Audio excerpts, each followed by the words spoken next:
I'm kind of bored. Nothing's going on. I wish something would happen.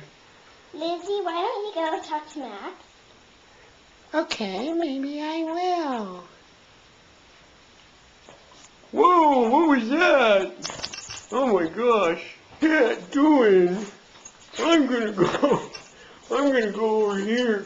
I think maybe I should eat my dinner. Oh boy, this looks great. I like Max's dinner too. It's because I'm the cat, and I'm the smallest, and I'm the newest. Therefore, I get spoiled, and you don't, and I eat more. That's not fair. I want my dinner. I'm eating it. Too bad. You lost, kitty. I'm gonna get the rest of the piggy now. You know that. For fast food then. See you later.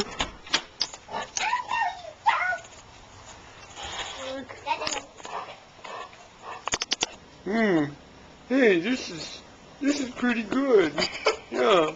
Ew, I can't believe he eats that stuff. It's covered with dog saliva. Ew. Oh my gosh. Well, I guess you'll get some food too. And I think I can live with a ghost dog anyway. You are the dog, Max. Oh, thanks. I love you too.